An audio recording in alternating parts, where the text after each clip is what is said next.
Hello, welcome guys. Today in this video, I'm going to show you how to open voice recorder in Windows 10 PC or laptop.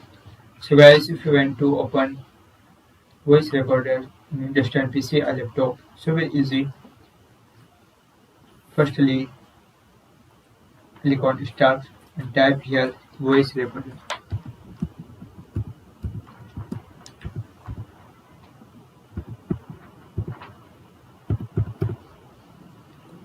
After click on voice recorder. If you want to start, so click it. If you want to stop, so click it. If you want to delete, right click and click on delete. Click on OK. Get it. So guys, this is very simple and easy method if you want to open voice recorder in Windows 10 PC or laptop. Thank you for watching this video. Please subscribe to my channel for latest update.